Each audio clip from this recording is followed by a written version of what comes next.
It's time for the world to stop kidding itself, to wake up, to realize that the only problem of humanity is lack of love. Love breeds tolerance. Tolerance breeds peace. Intolerance produces war and looks indifferently upon intolerable conditions. Love cannot be indifferent. It does not know how. The fastest way to get to a place of love and concern for all humankind is to see all humankind as your family. The fastest way to see all humankind as your family is to stop separating yourself. Each of the nation states now making up your world must unite. We do have the United Nations, which has been powerless and impotent.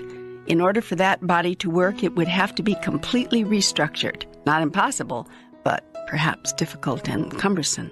Okay, what do you propose? I don't have a proposal. I merely offer observations. In this dialogue, you tell me what your new choices are, and I offer observations and ways to manifest that. What is it you now choose with regard to the current relationship between people and nations on your planet? All right, I'll use your words. If I had my way, I would choose for us to get to a place of love and concern for all humankind. Given that choice, I observe that what would work would be the formation of a new world political community, with each nation-state having an equal say in the world's affairs and an equal proportionate share of the world's resources. It'll never work. The haves will never surrender their sovereignty, wealth, resources to the have-nots. And argumentatively, why should they? Because it is in their best interest. Well, they don't see that, and I'm not sure that I do. If you could add billions of dollars a year to your nation's economy, dollars which could be spent to feed the hungry, clothe the needy, house the poor, bring security to the elderly, provide better health, and produce a dignified standard of living for all, wouldn't that be in your nation's best interests? Well, in America, there are those who would argue that it would help the poor at the expense of the rich and the middle-income taxpayer. Meanwhile, the country goes to hell, crime ravages the nation, inflation robs the people of their life savings, unemployment skyrockets, the government grows bigger and fatter, and in school they're handing out condoms. You sound like a radio talk show. Well, these are the concerns of many Americans. Then they are short-sighted. Do you not see that if billions of dollars a year, that's millions a month, hundreds and hundreds of thousands a week, unheard of amounts each day, could be sunk back into your system, that if you could use these monies to feed your hungry, clothe your needy, house your poor, bring security to your elderly, and provide health care and dignity to all, the causes of crime would be lost forever? Do you not see that new jobs would mushroom as dollars were pumped back into your economy? That your own government could even be reduced because it would have less to do? I suppose some of that could happen. I can't imagine government ever getting smaller, but just where are these millions and billions going to come from? Taxes imposed by your New World government? More taking from those who work to get it, to give to those who won't stand on their own 2 feet and go after it? Is that how you frame it? No, but it is how a great many people see it. I just wanted to fairly state their view. Well, I'd like to talk about that later. Right now, I don't want to get off track, but I want to come back to that later. Great. But you've asked where these new dollars would come from. Well, they would not have to come from any new taxes imposed by the New World community, although members of the community, individual citizens, would want, under an enlightened governance, to send 10% of their income to provide for society's needs as a whole, nor would they come from new taxes imposed by any local government. In fact, some local governments would surely be able to reduce taxes. All of these benefits would result from the simple restructuring of your worldview, the simple reordering of your world political configuration. How? The money you save from building defense systems and attack weapons. Oh, I get it. You want us to close down the military. Not just you. Everybody in the world. But not close down your military. Simply reduce it drastically. Internal order would be your only need. You could strengthen local police.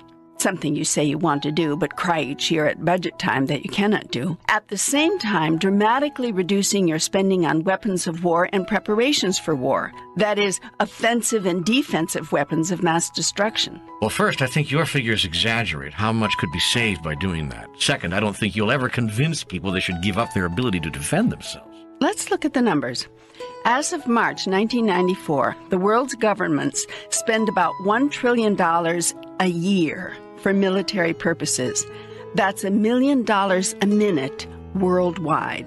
The nations that are spending the most could redirect the most to the other priorities mentioned. So larger, richer nations would see it in their best interest to do so, if they thought it was possible. But larger, richer nations cannot imagine going defenseless, for they fear aggression and attack from the nations which envy them and want what they have. There are two ways to eliminate this threat. Share enough of the world's total wealth and resources with all of the world's people so that no one will want and need what someone else has, and everyone may live in dignity and remove themselves from fear. Create a system for the resolution of differences that eliminates the need for war, and even the possibility of it. The people of the world would probably never do this. They already have. They have? Yes. There is a great experiment now going on in your world in just this sort of political order. That experiment is called the United States of America. Which you said was failing miserably. It is. It has very far to go before it could be called a success. Still, it is the best experiment going. As Winston Churchill said, democracy is the worst system, except all others. Your nation was the first to take a loose confederation of individual states and successfully unite them into a cohesive group, each submitting to one central authority. At the time, none of the states wanted to do this, and each resisted mightily, fearing the loss of its individual greatness and claiming that such a union would not serve its best interests. It may be instructive to understand just what was going on with these individual states at that time. While they had joined together in a loose confederation, there was no real U.S. government, and hence no power to enforce the Articles of Confederation to which the states had agreed. The states were conducting their own foreign affairs, several reaching private agreements on trade and other matters with France, Spain, England, and other countries. States traded with each other as well, and although their Articles of Confederation forbade it, some states added tariffs to the goods shipped in from other states, just as they did for goods from across the ocean. Merchants had no choice but to pay at the harbor if they wanted to buy or sell their goods, there being no central authority, although there was a written agreement to prohibit such taxing. The individual states also fought wars with each other. Each state considered its militia a standing army. 9 states had their own navies, and "Don't tread on me" could have been the official motto of every state in the Confederation. Over half of the states were even printing their own money, although the Confederation had agreed that doing so would also be illegal. In short, your original states, though joined together under the Articles of Confederation, were acting exactly as independent nations do today. Although they could see that the agreements of their confederation, such as the granting to Congress the sole authority to coin money, were not working, they staunchly resisted creating and submitting to a central authority that could enforce these agreements and put some teeth into them. Yet in time, a few progressive leaders began to prevail. They convinced the rank and file that there was more to be gained by creating such a new federation than they would ever lose. Merchants would save money and increase profits because individual states could no longer tax each other's goods. Governments would save money and have more to put into programs and services that truly helped people because resources would not have to be used to protect individual states from each other. The people would have greater security and safety and greater prosperity too by cooperating with rather than fighting with each other. Far from losing their greatness, each state could become greater still. And that, of course, is exactly what has happened. The same could be made to happen with the 160 nation-states in the world today If they were to join together in a united federation, it could mean an end to war. How so? There would still be disagreements. So long as humans remain attached to outer things, that is true. There's a way to truly eliminate war and all experience of unrest and lack of peace. But that is a spiritual solution. We are here exploring a geopolitical one. Actually, the trick is to combine the two. Spiritual truth must be lived in practical life to change everyday experience. Until this change occurs, there would still be disagreements. You are right. Yet there need not be wars. There need not be killing. Are there wars between California and Oregon over water rights? Between Maryland and Virginia over fishing? Between Wisconsin and Illinois? Ohio and Massachusetts? No. And why not? Have not various disputes and differences arisen between them? Through the years, I suppose so. You can bet on it. But these individual states have voluntarily agreed. It was a simple, voluntary agreement to abide by certain laws and abide by certain compromises on matters common to them, while retaining the right to pass separate statutes on matters relating to each individually. And when disputes between states do arise due to differing interpretations of the federal law, or someone simply breaking that law, the matter is taken to a court, which has been granted the authority, that is, given the authority by the states, to resolve the dispute. And if the current body of law does not provide a precedent or a means by which the matter can be brought through the courts to a satisfactory resolution, the states and the people in them send their representatives to a central government to try to create agreement on new laws that will produce a satisfactory circumstance, or at the very least, a reasonable compromise. This is how your federation works. A system of laws, a system of courts, empowered by you to interpret those laws, and a justice system, backed by armed might if needed, to enforce the decisions of those courts. Although no one could argue that the system doesn't need improving, this political concoction has worked for more than 200 years. There is no reason to doubt that the same recipe will work between nation-states as well. If this is so simple, why hasn't it been tried? It has. Your League of Nations was an early attempt. The United Nations is the latest.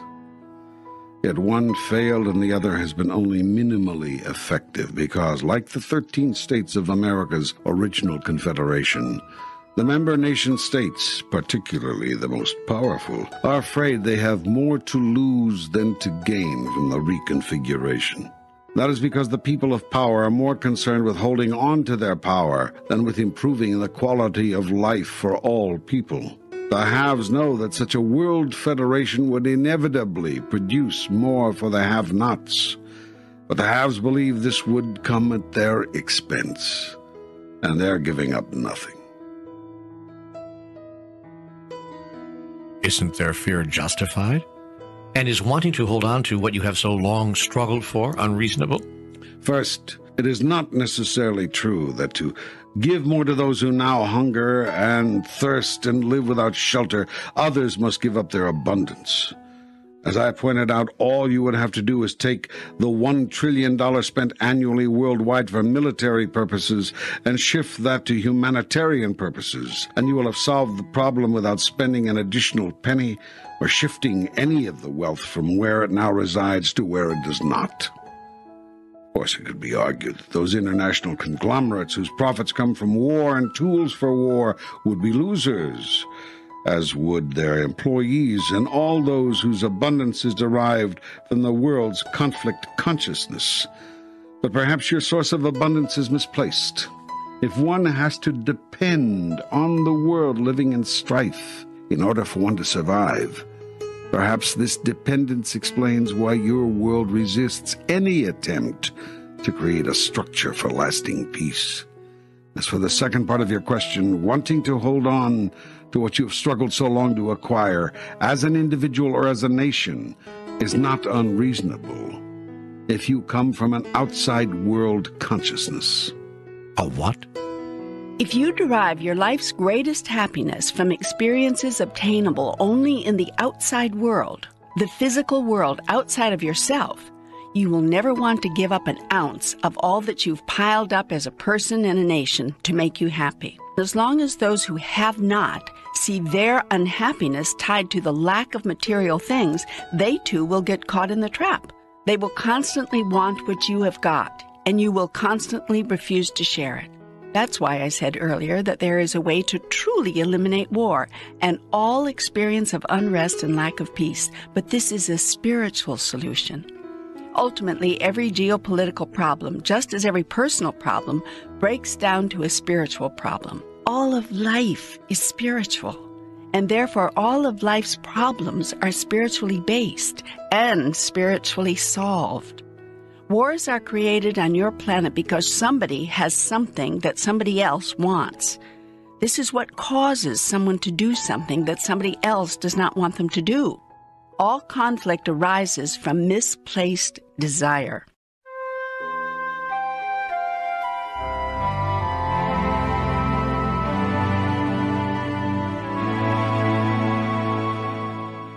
The only peace in all the world that is sustaining is internal peace. Let each person find peace within. When you find peace within, you also find that you can do without. This means simply that you no longer need the things of your outside world. Not needing is a great freedom. It frees you first from fear. Fear that there is something you won't have, fear that there is something you have that you will lose, and fear that without a certain thing, you won't be happy. Secondly, not needing frees you from anger. Anger is fear announced. When you have nothing to fear, you have nothing over which to be angry. You're not angry when you don't get what you want because your wanting it was simply a preference, not a necessity. You therefore have no fear associated with the possibility of not getting it, hence no anger.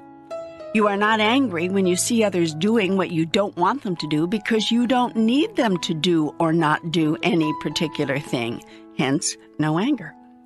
You're not angry when someone is unkind because you have no need for them to be kind. You have no anger when someone is unloving because you have no need for them to love you.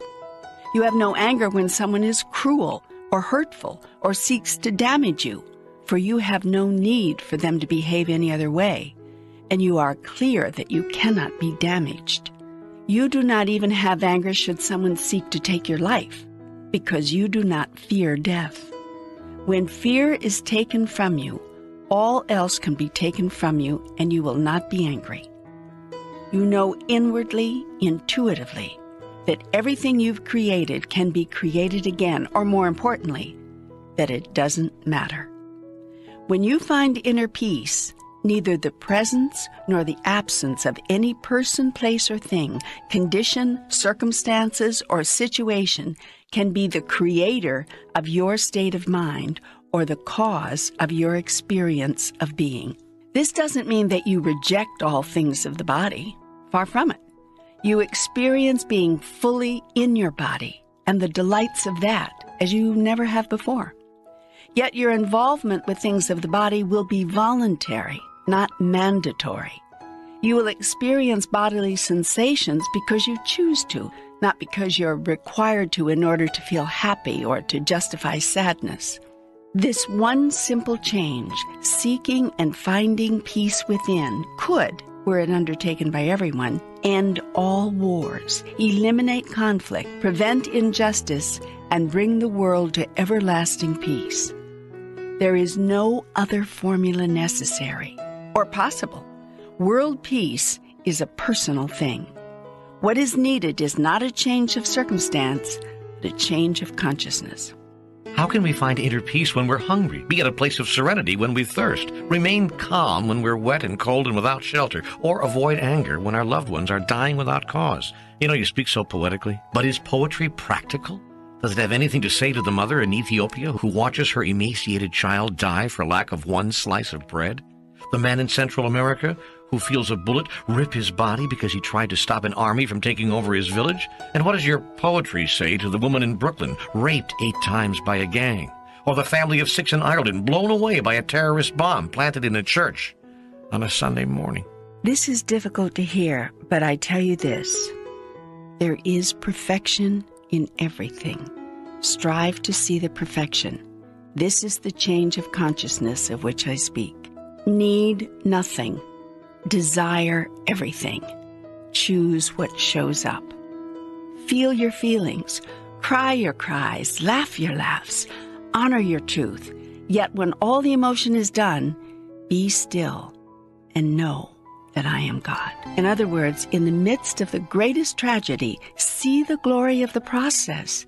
Even as you die with a bullet through your chest, even as you are being gang raped. Now, this sounds like such an impossible thing to do, yet when you move to God consciousness, you can do it. You don't have to do it, of course. It depends on how you wish to experience the moment.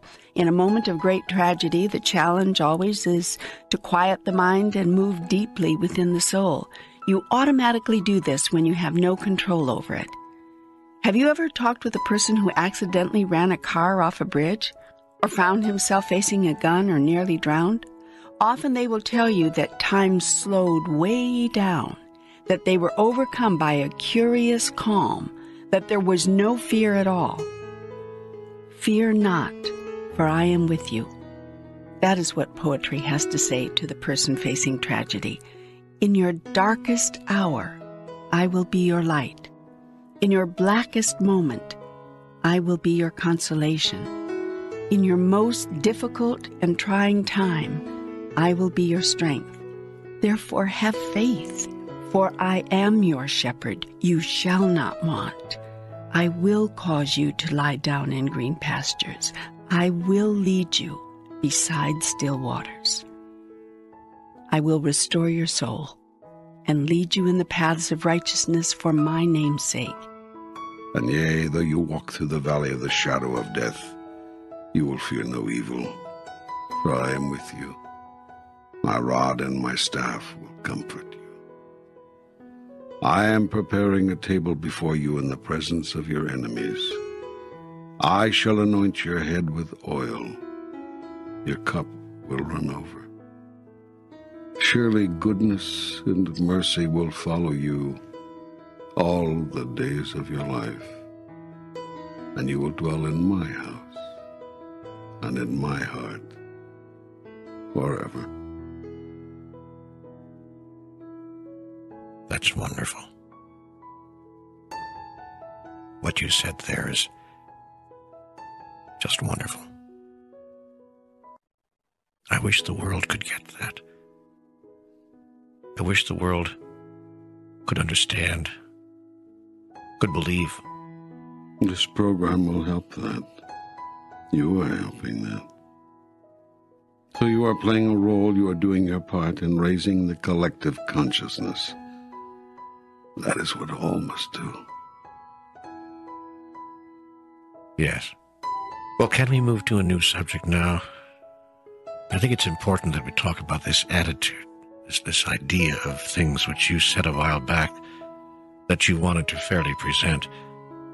The attitude to which I'm referring is this attitude held by many people, actually, that the poor have been given enough, that we must stop taxing the rich, penalizing them in effect for working hard and making it, to provide even more for the poor. These people believe that the poor are poor, basically because they want to be. Many don't even attempt to pull themselves up. They would rather suckle at the government teat than assume responsibility for themselves. There are many people who believe that redistribution of the wealth, sharing, is a socialistic evil.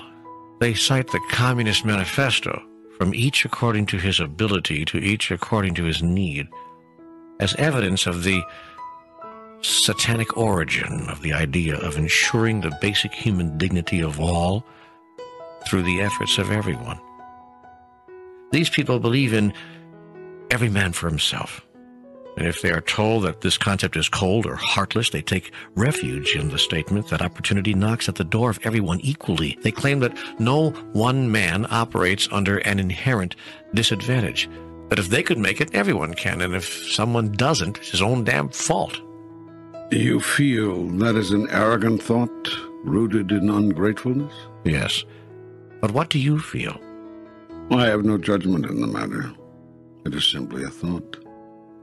There's only one question of any relevance regarding this or any other thought. Does it serve you to hold that? In terms of who you are and who you seek to be, does that thought serve you? Looking at the world, that is the question people have to ask. Does it serve us to hold this thought? I observe this.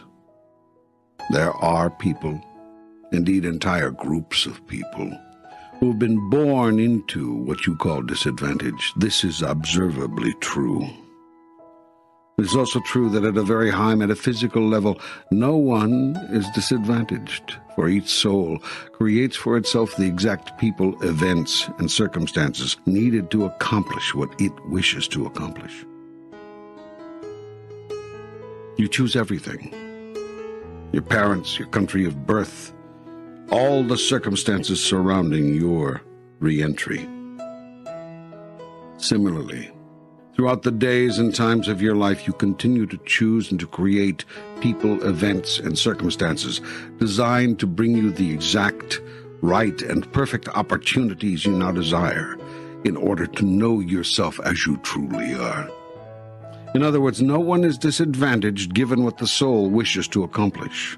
For example, the soul may wish to work with a handicapped body, or in a repressive society, or under enormous political or economic constraints, in order to produce the conditions needed to accomplish what it has set out to do. So we see that people do face disadvantages in the physical sense, but that these are actually the right and perfect conditions metaphysically. As a practical matter, what does that mean to us? Should we offer help to the disadvantaged, or simply see that, in truth, they are just where they want to be and thus allow them to work out their own karma? That's a very good and a very important question. Remember first that everything you think, say, and do is a reflection of what you've decided about yourself, a statement of who you are, an act of creation in your deciding who you want to be. I keep returning to that because that is the only thing you are doing here. That is what you are up to. There's nothing else going on, no other agenda for the soul. You are seeking to be and to experience who you really are, and to create that, you are creating yourself anew in every moment of now. Now, within that context, when you come across a person who appears in relative terms, as observed within your world, to be disadvantaged, the first question you have to ask is, who am I and who do I choose to be in relationship to that? In other words, the first question when you encounter another in any circumstance should always be, what do I want here? Did you hear that? Your first question always must be, what do I want here? Not, what does the other person want here? That's the most fascinating insight I've ever received about the way to proceed in human relationships. It also runs against everything I've ever been taught. I know, but the reason your relationships are in such a mess is that you're always trying to figure out what the other person wants and what other people want, instead of what you truly want. Then you have to decide whether to give it to them. And here's how you decide. You decide by taking a look at what you may want from them. If there's nothing you think you'll want from them, your first reason for giving them what they want disappears. And so you very seldom do it. If, on the other hand, you see that there is something you want or may want from them, then your self-survival mode kicks in and you try to give them what they want. Then you resent it, especially if the other person doesn't eventually give you what you want. In this game of I'll trade you, you set up a very delicate balance. You meet my needs and I'll meet yours. That the purpose of all human relationships, relationships between nations as well as relationships between individuals, has nothing to do with any of this. The purpose of your holy relationship with every other person, place, or thing is not to figure out what they want or need, but what you require or desire now in order to grow, in order to be who you want to be. That is why I created relationship to other things. If it weren't for this, you could have continued to live in a vacuum, a void, the eternal allness whence you came. Yet in the allness you simply are and cannot experience your awareness as anything in particular, because in the allness there is nothing you are not. So I devised a way for you to create anew and know who you are in your experience. I did this by providing you with relativity, a system wherein you could exist as a thing in relationship to something else. Forgetfulness, a process by which you willingly submit to total amnesia so that you can not know that relativity is merely a trick and that you are all of it. Consciousness, a state of being in which you grow until you reach full awareness, then becoming a true and living God, creating and experiencing your own reality, expanding and exploring that reality, changing and recreating that reality as you stretch your consciousness to new limits, or shall we say to no limit. In this paradigm, consciousness is everything. Consciousness, that of which you are truly aware, is the basis of all truth, and thus of all true spirituality. But what is the point of it all? First you make us forget who we are so that we can remember who we are? Not quite.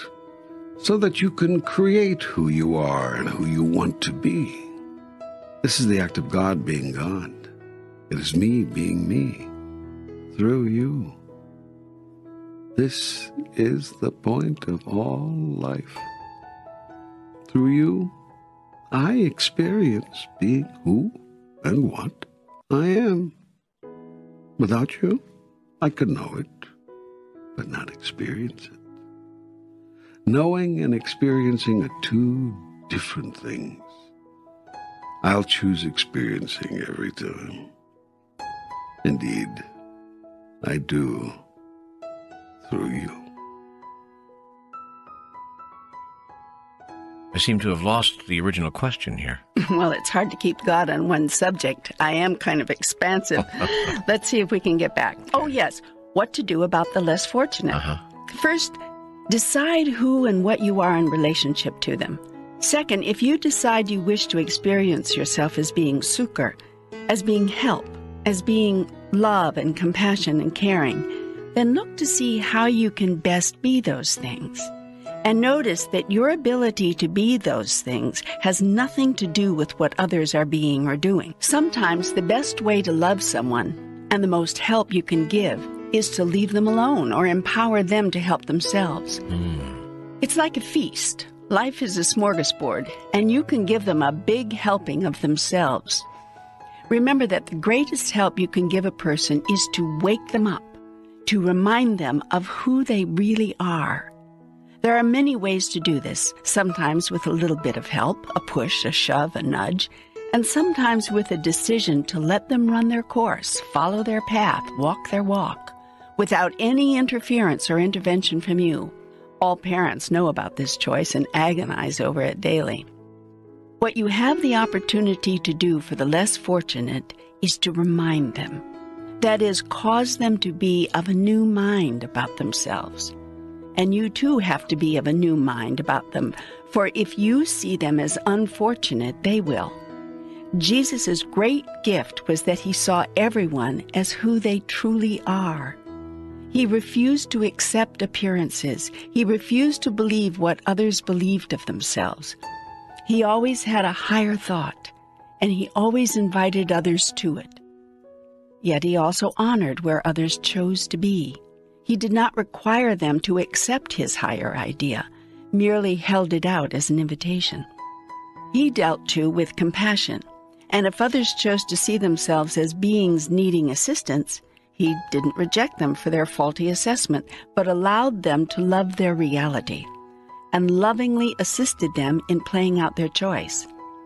For Jesus knew that for some, the fastest path to who they are was the path through who they are not. He didn't call this an imperfect path and thus condemn it. Rather, he saw this too as perfect, and thus supported everyone in being just who they wanted to be. Anyone, therefore, who asked Jesus for help received it. He denied no one, but was always careful to see that the help he gave supported a person's full and honest desire. If others genuinely sought enlightenment, honestly expressing readiness to move to the next level, Jesus gave them the strength, the courage, the wisdom to do so. He held himself out, and rightly so, as an example, and encouraged people, if they could do nothing else, to have faith in him. He would not, he said, lead them astray. Many did put their faith in him, and to this day he helps those who call upon his name. For his soul is committed to waking up those who seek to be fully awake and fully alive in me. Yet Christ had mercy on those who did not. He therefore rejected self-righteousness and, as do I, made no judgments ever. Jesus' idea of perfect love was to grant all persons exactly the help they requested, after telling them the kind of help they could get. He never refused to help anyone, and least of all would he do so out of a thought that you made your bed, now lie in it. Jesus knew that if he gave people the help they asked for, rather than merely the help he wanted to give, that he was empowering them at the level at which they were ready to receive empowerment. This is the way of all great masters, those who have walked your planet in the past and those who are walking it now. Now I am confused. When is it disempowering to offer help? When does it work against rather than for another's growth? When your help is offered in such a way that it creates continued dependence rather than rapid independence. When you allow another, in the name of compassion, to begin to rely on you rather than rely on themselves, that is not compassion, that is compulsion. You have a power compulsion, because that sort of helping is really power tripping. Now, this distinction can be very subtle here, and sometimes you don't even know you are power tripping. You really believe you are simply doing your best to help another. Yet be careful that you're not simply seeking to create your own self-worth. For to the extent that you allow other persons to make you responsible for them, to that extent you have allowed them to make you powerful. And that, of course, makes you feel worthy. Yet this kind of help is an aphrodisiac which seduces the weak. The goal is to help the weak grow strong, not to let the weak become weaker. This is the problem with many government assistance programs, for they often do the latter rather than the former. Government programs can be self-perpetuating. Their objective can be every bit as much to justify their existence as to help those they are meant to assist. If there were a limit to all government assistance, people would be helped when they genuinely need help, but could not become addicted to that help, substituting it for their own self-reliance. Governments understand that help is power. That is why governments offer as much help to as many people as they can get away with. For the more people government helps, the more people help the government. Whom the government supports, supports the government. Then there should be no redistribution of wealth. The Communist Manifesto is satanic. Of course, there is no Satan, but I understand your meaning. The idea behind the statement, from each according to his ability, to each according to his need, is not evil. It is beautiful. It is simply another way of saying you are your brother's keeper. It's the implementation of this beautiful idea that can become ugly. Sharing must be a way of life, not an edict imposed by government. Sharing should be voluntary, not forced. But here we go again. At its best, government is the people, and its programs are simply mechanisms by which the people share with many others as a way of life. And I would argue that people, collectively through their political systems, have chosen to do so because people have observed, and history has shown, that the haves do not share with the have-nots. The Russian peasant could have waited until hell froze over for the Russian nobility to share its wealth, which was usually gained and enlarged, by the way, through the hard work of the peasants. The peasants were given just enough to subsist on as the incentive to keep working the land and make the land barons richer. Talk about a dependency relationship. This was an I'll help you only if you help me arrangement, more exploitive and more obscene than anything ever invented by government. It was this obscenity against which the Russian peasants revolted. A government which ensured that all people were treated equally was born out of the people's frustration that the haves would not give to the have-nots of their own accord. It was as Marie Antoinette said of the starving masses clamoring beneath her window in rags while she lounged in a gold-inlaid tub on a bejeweled pedestal munching imported grapes. Let 'em eat cake. This is the attitude against which the downtrodden have railed. This is the condition causing revolution and creating governments of so-called oppression. Governments which take from the rich and give to the poor are called oppressive, while governments which do nothing while the rich exploit the poor are called repressive. Ask the peasants of Mexico. Even today, it's said that 20 or 30 families, the rich and powerful elite, literally run Mexico, principally because they own it, while 20 or 30 million live in utter deprivation. So the peasants in 1993 and 94 undertook a revolt seeking to force the elitist government to recognize its duty to help the people provide the means for a life of at least meager dignity. There's a difference between elitist governments and governments of, by, and for the people. Are not people's governments created by angry people, frustrated over the basic selfishness of human nature? Are not government programs created as a remedy for man's unwillingness to provide a remedy himself? Is this not the genesis of fair housing laws, child labor statutes, support programs for mothers with dependent children? Wasn't Social Security government's attempt to provide for older people something that their own families would not or could not provide? How do we reconcile our hatred of government control with our lack of willingness to do anything we don't have to do when there are no controls?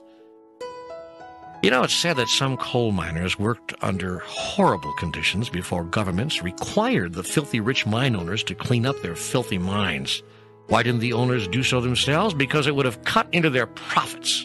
And the rich didn't care how many of the poor died in unsafe mines to keep the profits flowing and growing. Businesses paid slave wages to beginning workers before governments imposed minimum wage requirements. Those who favor going back to the good old days say, so what? They provided jobs, didn't they? And who's taking the risk anyway? The worker? No, the investor, the owner takes the risks. So let him get the biggest reward. Anyone who thinks that the workers on whose labors the owners depend should be treated with dignity is called a communist. Anyone who thinks that a person should not be denied housing because of skin color is called a socialist. Anyone who thinks that a woman should not be denied employment opportunities or promotion simply because she's the wrong sex is called a radical feminist. And when governments, through their elected representatives, move to solve these problems that people of power in society steadfastly refuse to solve themselves, those governments are called oppressive. Never by the people they help, incidentally, only by the people who refuse to provide the help themselves. Nowhere is this more evident than in healthcare. In 1992, an American president and his wife decided it was unfair and inappropriate for millions of Americans to have no access to preventative health care. That simple notion started a healthcare debate which catapulted even the medical profession and the insurance industry into the fray. The real question is not whose solution was better, the plan proposed by the administration or the plan proposed by private industry. The real question is, why didn't private industry propose its own solution long ago? I'll tell you why. Because it didn't have to. No one was complaining, and the industry was driven by profits. Profits, profits, profits. My point, therefore, is this. We can rail and cry and complain all we want. The plain truth is governments provide solutions when the private sector won't. We can also claim that governments are doing what they're doing against the wishes of the people, but so long as people control the government, as they still do to a large extent in the United States, the government will continue to produce and require solutions to social ills because the majority of the people are not rich and powerful, and therefore legislate for themselves what society will not give them voluntarily. Only in countries where the majority of people do not control the government does government do little or nothing about inequities. So then, the problem. How much government is too much government? And how much is too little? And where and how do we strike the balance? Whew! I've never seen you go on like this. That's as long as you've ever held the floor. Well, you said we were going to address some of the larger global problems facing the family of man. I think I've laid out a big one. Eloquently, yes.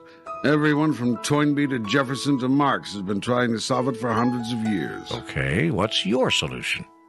We are going to have to go backwards here. We're going to have to go over some old ground. Go ahead. Maybe I need to hear it twice. Then we'll start with the fact that I have no solution, and that is because I see none of this as problematical. It just is what it is, and I have no preferences regarding that. I'm merely describing here what is observable, what anyone can plainly see. Okay, you have no solution and you have no preference. Can you offer me an observation? I observe that the world has yet to come up with a system of government which provides a total solution, although the government in the United States has come the closest so far. The difficulty is that goodness and fairness are moral issues, not political ones. Government is the human attempt to mandate goodness and ensure fairness. Yet there's only one place where goodness is born, and that is in the human heart. There's only one place where fairness can be conceptualized, and that is in the human mind. There's only one place where love can be experienced truly, and that is in the human soul. Because the human soul is love. You cannot legislate morality. You cannot pass a law saying love each other. We are now going around in circles as we have covered all of this before. Still, the discussion is good, so keep plugging away at it. Even if we cover the same ground twice or three times, that is okay. The attempt here is to get to the bottom of it. See how you want to create it now. Well, then I'll ask the same question I asked before. Aren't all laws simply man's attempt to codify moral concepts? Is not legislation simply our combined agreement as to what is right and wrong? Yes, and certain civil laws, rules, and regulations are required in your primitive society. You understand that in non-primitive societies, such laws are unnecessary. All beings regulate themselves. In your society, you are still confronted with some very elementary questions.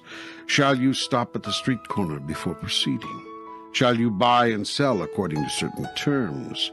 Will there be any restrictions on how you behave with one another? But truly, even these basic laws, prohibitions against murdering, damaging, cheating, or even running a red light, shouldn't be needed and wouldn't be needed if all people everywhere simply followed the laws of love. That is God's law. What is needed is a growth in consciousness, not a growth of government. You mean if we just followed the Ten Commandments, we'd be all right? There's no such thing as the Ten Commandments. God's law is no law. This is something you cannot understand. I require nothing. Is that what you're suggesting for this world? Complete anarchy? I am suggesting nothing. I am merely observing what works. I am telling you what is observably so.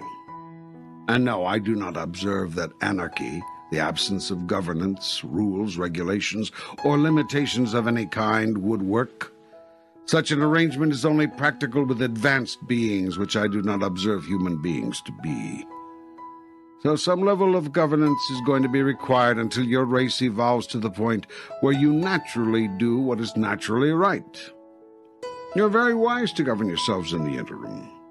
The points you made a moment ago are salient, unassailable. People often do not do what is right when left to their own devices. The real question is not why do governments impose so many rules and regulations on the people, but why do governments have to?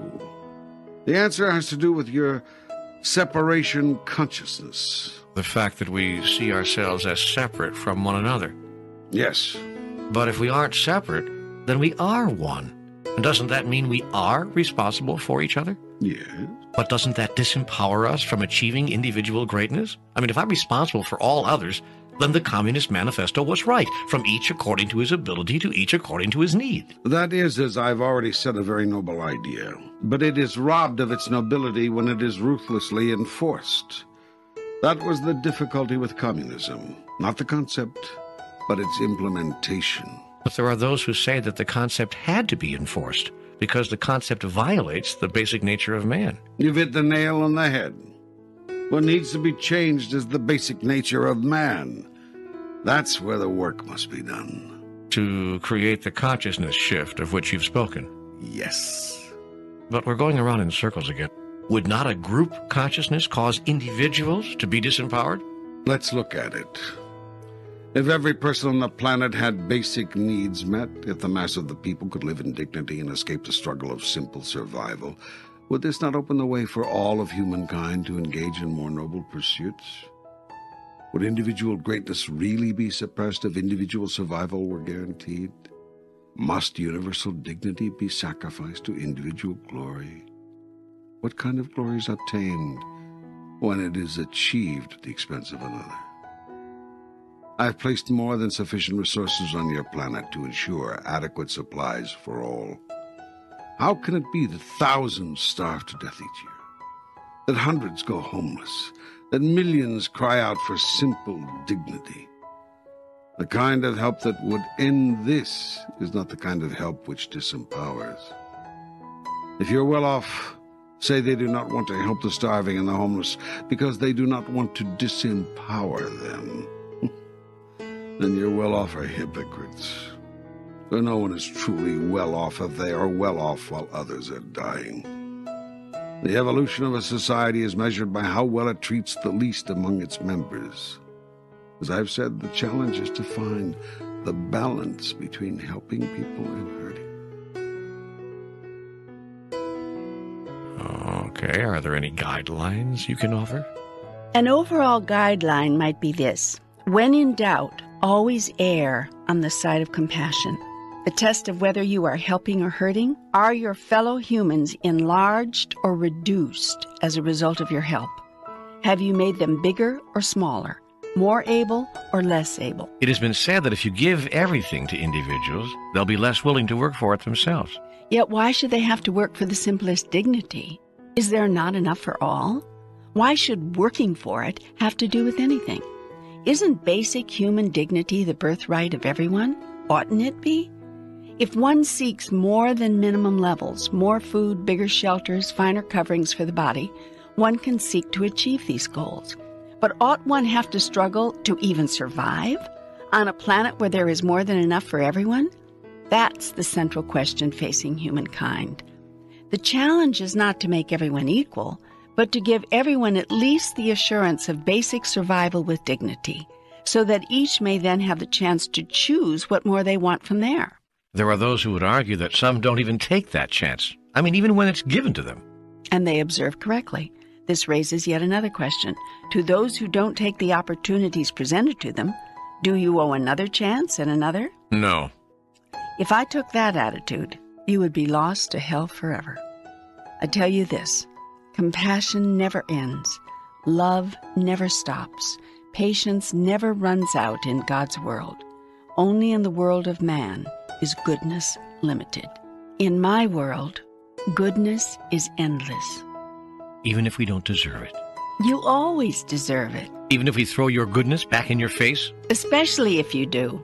If a man slaps you on the right cheek, turn and offer him your left. And if a man asks you to go 1 mile with him, go with him twain.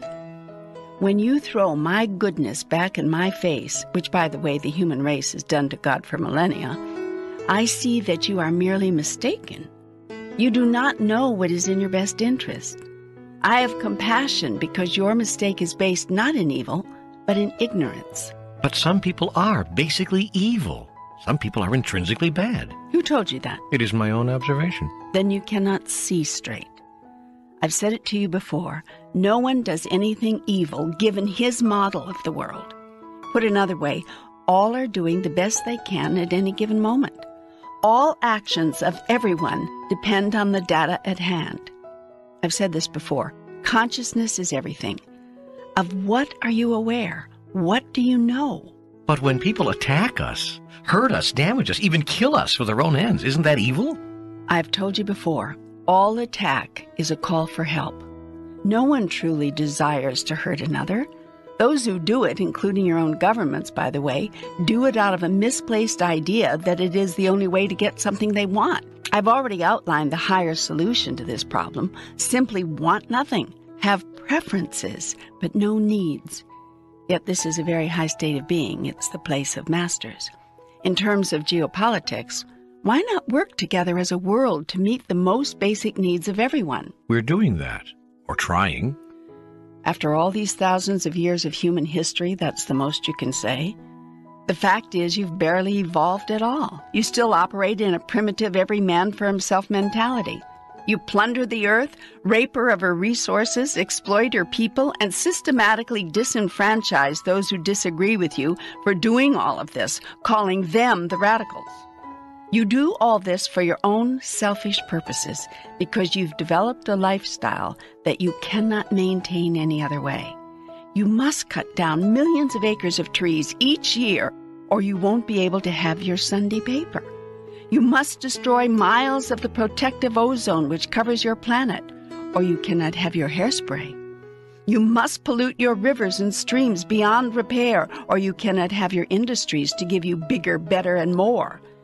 And you must exploit the least among you, the least advantaged, the least educated, the least aware, or you cannot live at the top of the human scale in unheard of and unnecessary luxury. Finally, you must deny that you are doing this, or you cannot live with yourself. You cannot find it in your heart to live simply so that others may simply live. That bumper sticker wisdom is too simple for you. It is too much to ask, too much to give. After all, you've worked so hard for what you've got. You ain't given up none of it. And if the rest of the human race, to say nothing of your own children's children, have to suffer for it, tough bananas, right? You did what you had to do to survive, to make it. They can do the same. After all, it is every man for himself, is it not? Oh, man, is there any way out of this mess? Yeah. Shall I say it again? A shift of consciousness. You can't solve the problems which plague humankind through governmental action or by political means. You've been trying that for thousands of years. The change that must be made can be made only in the hearts of people. Can you put that change into just one sentence? I already have several times.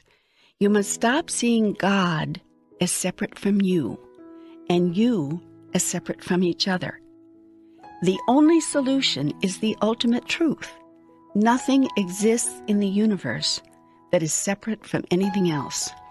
Everything is intrinsically connected, irrevocably interdependent, interactive, interwoven into the fabric of all of life. All government, all politics must be based on this truth. All laws must be rooted in it. This is the future hope of your race, the only hope for your planet. How does the law of love you spoke of earlier work? Love gives all and requires nothing. How can we require nothing? If everyone in your race gave all, what would you require? The only reason you require anything is because someone else is holding back. Stop holding back. Well, this couldn't work unless we all did it at once. Indeed, a global consciousness is what is required. Yet how will that come about? Somebody has to start. The opportunity is here for you. You can be the source of this new consciousness. You can be the inspiration. Indeed, you must be. I must? Who else is there?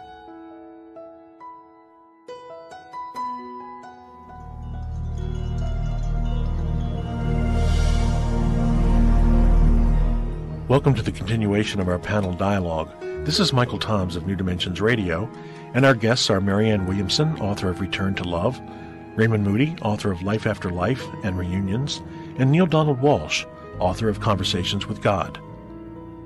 One of the statements that comes up in both books 1 and 2 is the statement, and I realize this is out of context, but it's a very strong statement, there is no evil. I'd like you to respond to that statement, there is no evil. I can tell you my first comment is that Marianne and Raymond better agree with me or it will be very evil. No, well, I can't agree with you, actually, but I think that it's a semantic difference. I think I know your philosophy well enough to know what is intended by that. I believe that there is clearly evil in the world. I think that there's that the torture and murder of innocent children is evil. But I also believe that I understand the context in which that statement is made. Yes, Michael took the statement totally out of context. Right, exactly. And that's there what is makes no it stand alone with such stark right. And I think that we have to be real careful about that one, because I think that that is an area where this whole area of thinking that we are involved in can be deeply misunderstood and easily invalidated if we're not clear about the context in which we speak. The way I read Neil's books is the way I understand it from other metaphysical literature, which is that darkness, there is no entity called darkness. Darkness is merely the absence of light. And so it is that evil isn't an entity of itself, but merely the energy which is manifest in the absence of love or light. As a matter of fact, Book 1 in the CWG trilogy clearly says that the biggest evil would be to declare that there is no evil.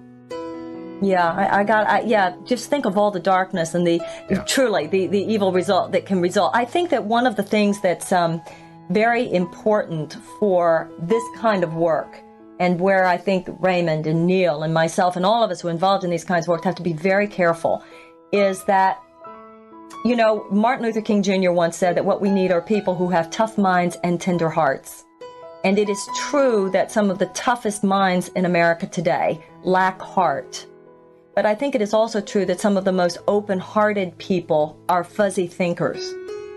And I think that we have to be alert to that.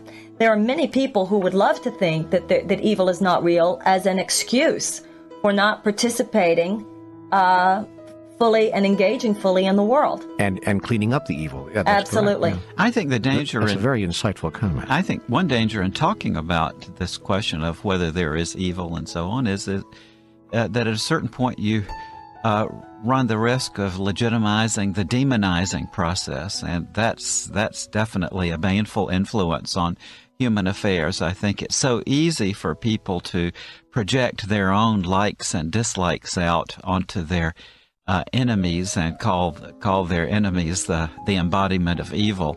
We've seen that in the medieval witchcraft frenzy, and even in the modern society that recurs again and again too. So I think that God did right in these books to caution people about too ready a tendency to characterize someone else as evil. Shakespeare said, "Nothing is evil, lest thinking make it so."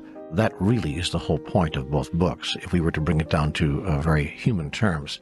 Our thoughts about what is evil and our decisions about that is what creates it and what defines it as evil. And I agree with you, Raymond. We need to be very careful, obviously far more careful than we've been as a human race in the past, in constructing those definitions. I think that the issue here has to do with the personal demonization. For instance, I agree with Raymond. If you point at a person and say they're the devil, which is obviously common, you point at a person, say they're the problem. The real problem, the real devil, is the pointed finger. The real devil is our thinking, which would have us see guilt in another person. I understand that, and I totally agree with that. And I still would hold that we have to be real careful here, because there is another problem, which to me ultimately is just as dangerous. And that is when you have millions of people thinking it's okay and somehow using metaphysical principle to help justify the fact that they're simply not moved to action when 12-year-old boys are having their throats slit as a form of genocide in one country or another. Every act in life is an act of self-definition. Experiences that we encounter give us an opportunity to be and to declare, to decide and to announce, to become and to fulfill who we really are. If we are people who can look in the face of the kinds of experiences, the kinds of horrible, horrible human encounters that you're talking about, Marianne, if who we are in the face of that is someone who would ignore it, walk away from it, or try to rationalize it with some new age piece of fluff like there is no evil, then that's in fact who we are. I'm sorry to say I'd be disappointed if I made that statement about myself, and I am to some degree disappointed when I see other people making that kind of statement through their apathy and through their inaction. So I hear really what you're both saying, and as is always true in terribly complex matters like this, both of you, and for that matter my own comments, are all right. We're all correct on this. Because truth is not a soundbite. People have to hang long enough for the total conversation.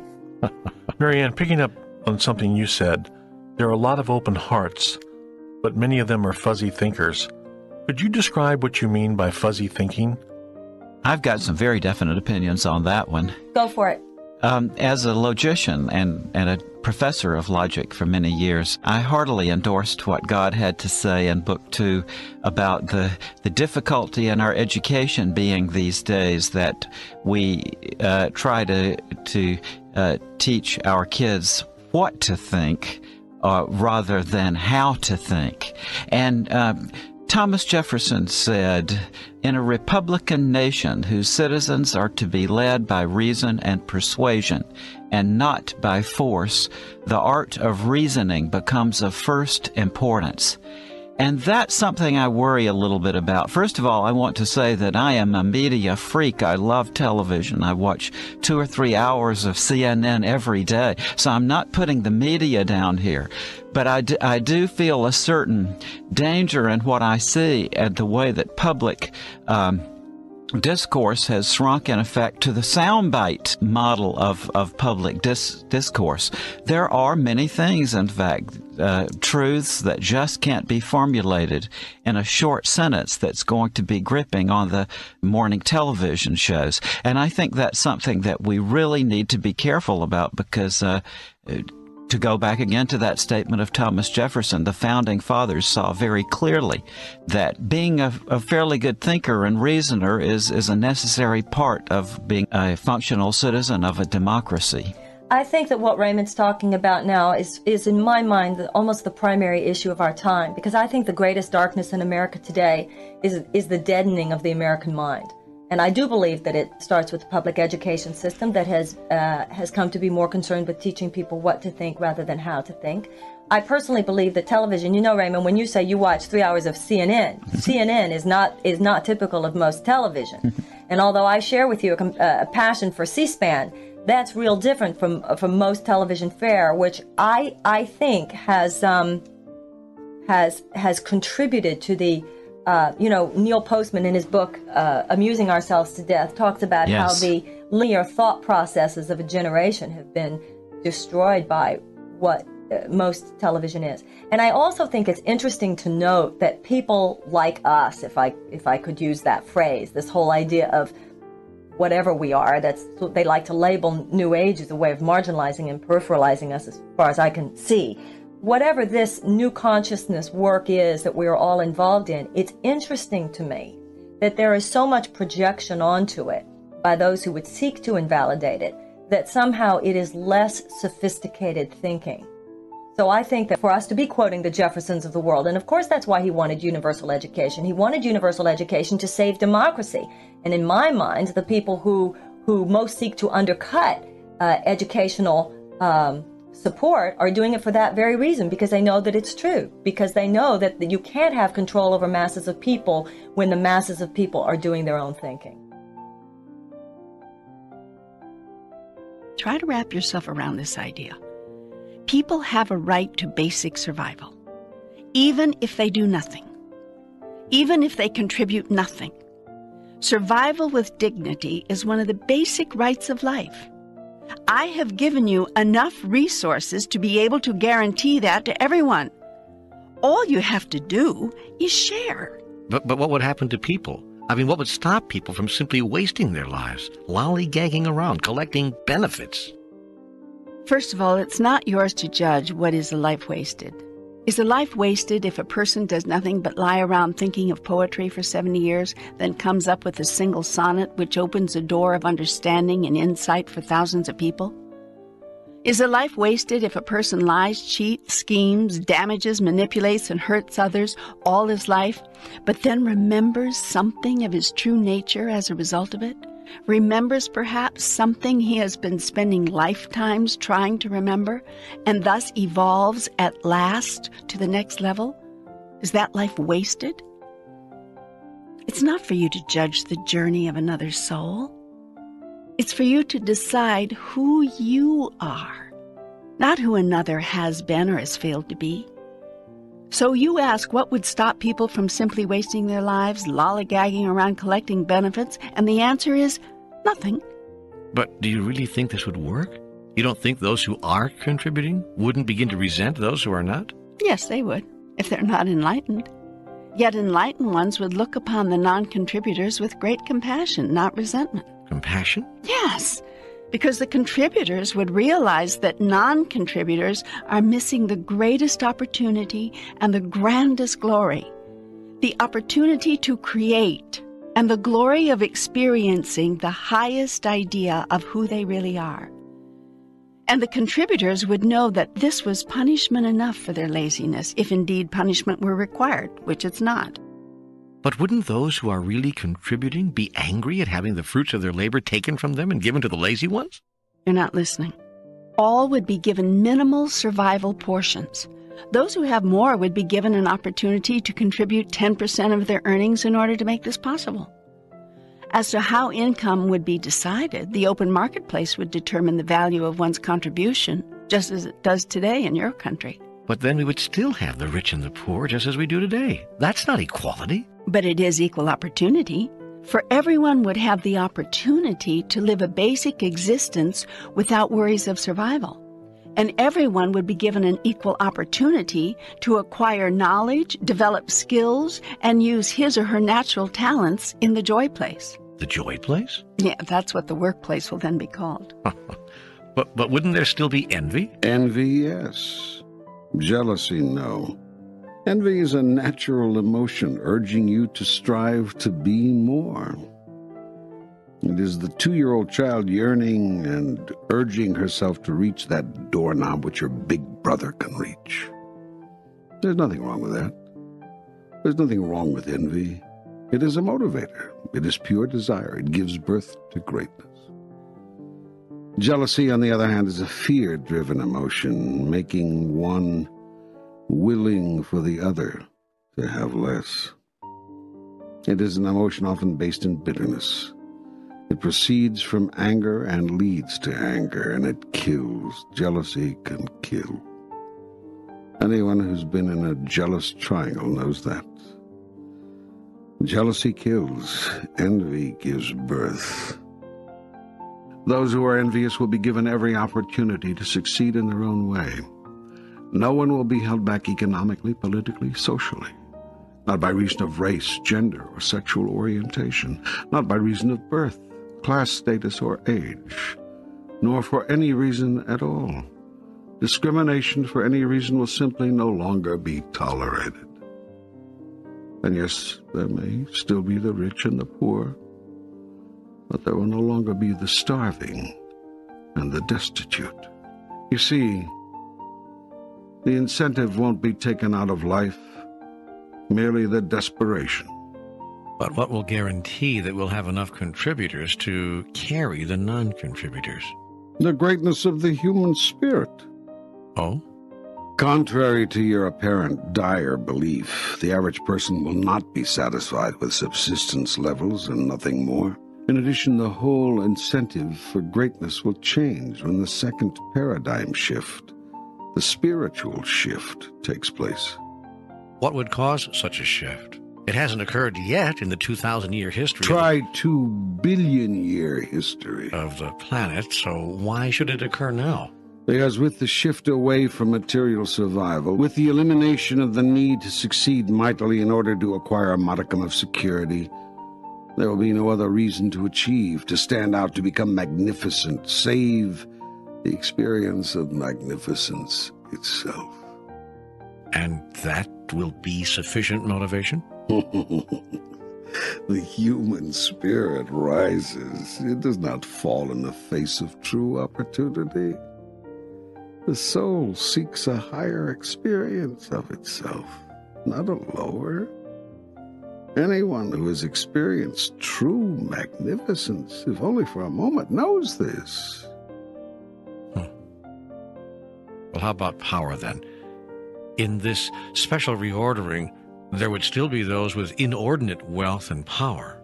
Financial earnings would be limited. Oh, boy. Here we go again.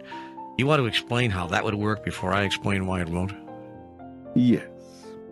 Just as there would be lower limits on income, so would there be upper limits. First, nearly everyone will tithe 10% of their income to the world government. This is the voluntary 10% deduction I mentioned before. Yes, the old equal tax proposal. In your present society at this time, it would have to take the form of a tax because you are not sufficiently enlightened to see that voluntary deduction for the general good is in your best interest. Yet when the shift in consciousness I have been describing occurs, such an open, caring, freely offered deduction from your harvest will be seen by you as obviously appropriate. I have to tell you something. Do you mind if I interrupt you here to tell you something? No, go right ahead. Thanks. This conversation is seeming very strange to me. I never thought I'd have a conversation with God in which God would start recommending political courses of action. I mean, really, how do I convince people that God is for the flat tax?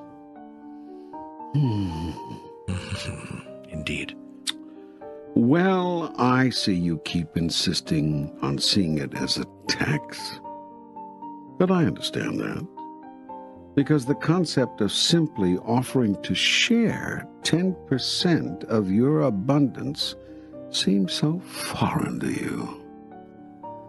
Nevertheless, why do you find it difficult to believe I would have an idea about this? Well, because I thought God was non-judgmental, had no opinion, didn't care about such things. Wait, let me get this straight. In our last conversation, I answered all sorts of questions about what makes relationships work, questions about right livelihood, questions about diet even. How does that differ from this? I don't know. It just seems different. I mean, do you really have a political point of view? Are you a card-carrying Republican? What a truth to come out of this book. God is a Republican. You'd rather I be a Democrat? Good God. Cute. No, I'd rather you be apolitical. I am apolitical. I have no political point of view whatsoever. Oh, sort of like Bill Clinton. Hey, good. Yeah. Now you're being cute. I like humor, don't you? Well, I guess I just didn't expect God to be humorous or political. Or anything human, eh? Okay, let me place this into context for you once again. I have no preference in the matter of how you conduct your life. My only desire is that you experience yourself fully as a creative being so that you might know who you really are. Good, I understand that. So far, so good. Every question I have answered here and every inquiry to which I responded in Book 1 has been heard, responded to, within the context of what you, as a creative being, say you are attempting to be and do. For instance, in Book 1, you asked me many questions about how you could finally make relationships work. Do you remember? Yes, of course. Did you find my answers so problematic? Did you find it difficult to believe that I would have a point of view on this? I never thought about it. I just listened to the answers. Yes, you see, I was placing my answers within the context of your questions. That is, given that you desire to be or do so-and-so, what is a way to go about that? And I showed you a way. Yes, you did. I'm doing the same thing here.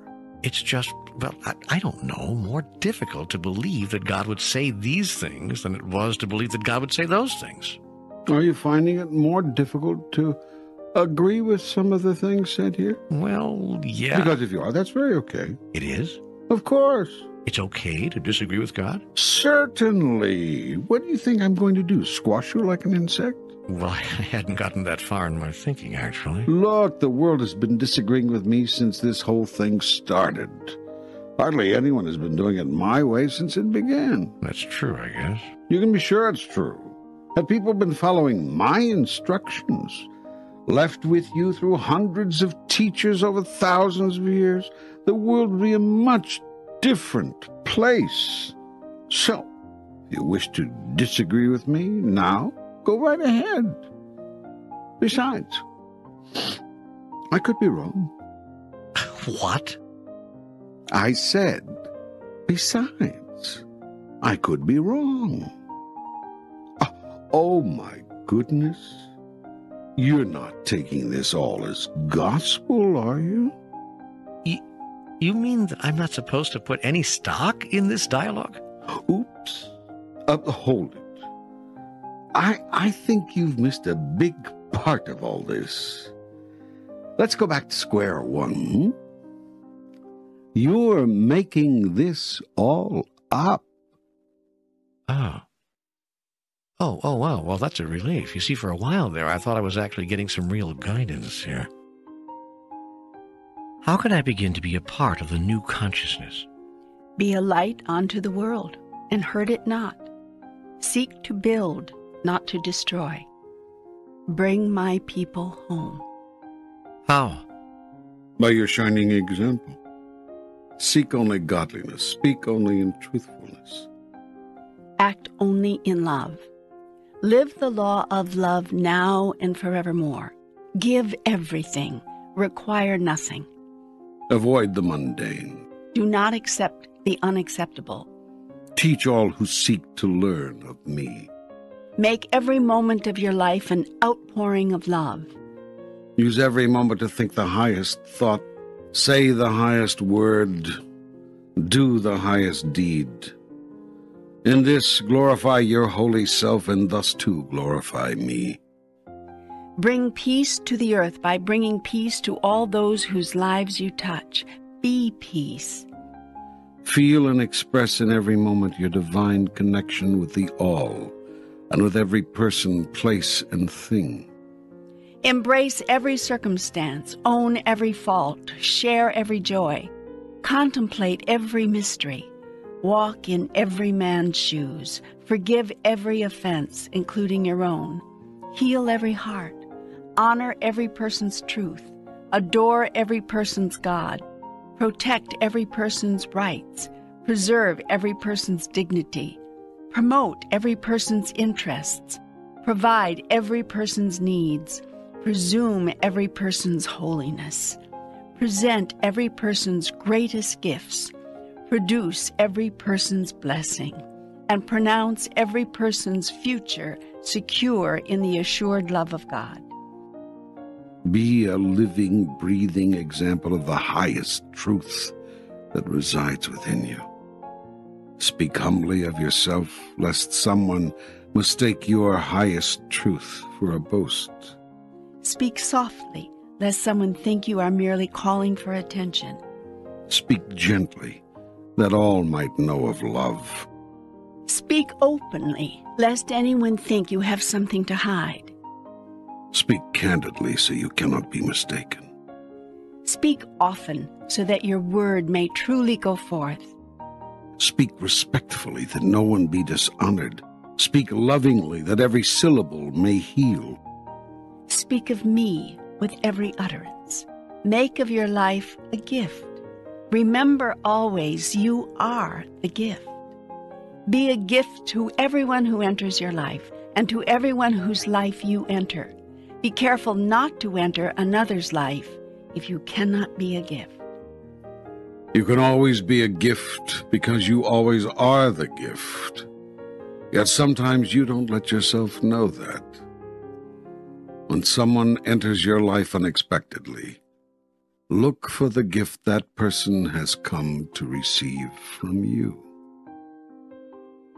What an extraordinary way of putting it. Why else do you think a person has come to you? I tell you this, every person who has ever come to you has come to receive a gift from you.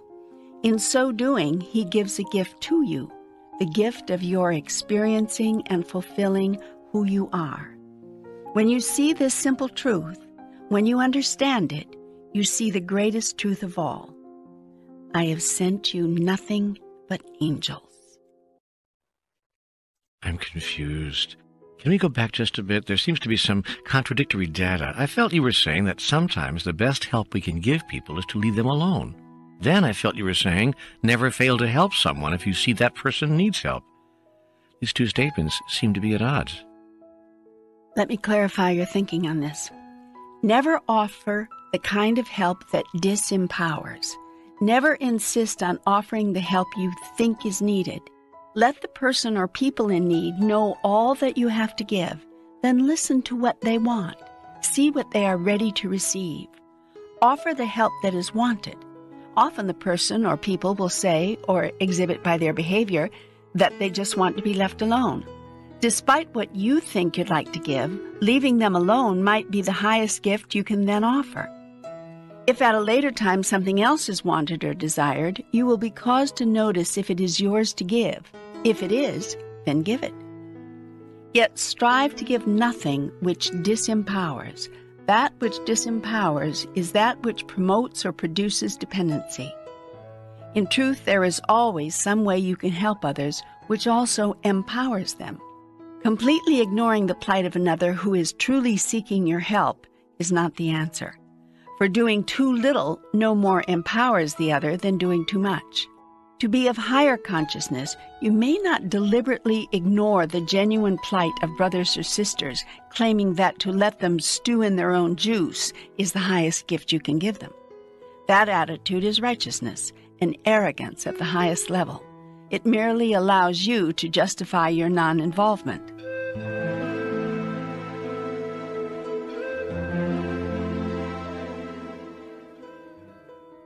I refer you again to the life of Jesus and to his teachings. For it was Jesus who told you that I would say to those on my right, "Come, you blessed of my children, inherit the kingdom which I have had prepared for you. For I was hungry, and you gave me to eat. I was thirsty, and you gave me to drink. I was homeless, and you found me shelter. I was naked, and you clothed me. I was ill, and you visited me. I was in prison, and you brought me comfort." And they will say to me, "Lord, when did we see you hungry and feed you, or thirsty and give you drink? And when did we see you homeless and find you shelter, or naked and clothe you? And when did we see you ill or in prison and comfort you?" And I will answer them, replying, "Verily, verily, I say unto you, inasmuch as you have done it to the least of these, my brethren, so have you done it to me." This is my truth, and it still stands for all the ages. I love you, you know that. I know you do, and I love you. Since we are discussing larger aspects of life on a planetary scale, as well as reviewing some of the elements of our individual lives, I would like to ask you about the environment. What do you want to know? Is it really being destroyed, as some environmentalists claim?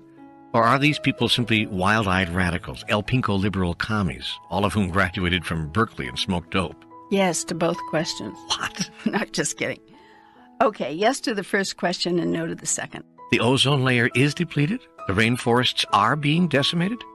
Yes, but it's not just about such obvious things. There are matters less obvious about which you should be concerned. Help me out here. Well, for instance, there is rapidly developing a soil shortage on your planet. That is, you are running out of good soil in which to grow your food. This is because soil needs time to reconstitute itself, and your corporate farmers have no time. They want land that is producing. So the age-old practice of alternating growing fields from season to season is being abandoned or shortened. To make up for the loss of time, chemicals are being dumped into the land in order to render it fertile faster. Yet in this, as with all things, you cannot develop an artificial substitute for Mother Nature which comes even close to providing what she provides. The result is that you are eroding, down to a few inches really in some places, the available nutritive topsoil reserve. In other words, you are growing more and more food in soil which has less and less nutritional content. No irons, no minerals, nothing which you count on the soil to provide. Worse yet, you are eating foods filled with chemicals which have been poured into the soil in a desperate attempt to reconstitute it. While causing no apparent damage to the body in the short term, you will discover to your sadness that in the long run, these trace chemicals which remain in the body are not health-producing. This problem of soil erosion through rapid growing field turnover is not something of which most of your people may be aware. Nor is the dwindling growable soil reserve a fantasy made up by yuppie environmentalists looking for their next fashionable cause. Ask any earth scientist about it and you will hear plenty. It is a problem of epidemic proportions. It is worldwide and it is serious. This is just one example of the many ways you are damaging and depleting your mother, the earth, the giver of all life, out of a complete disregard for her needs and natural processes. You are concerned about little on your planet except the satisfying of your own passions, the meeting of your own immediate and mostly bloated needs, and quenching the endless human desire for bigger, better, more. Yet you might do well as a species to ask, when is enough enough?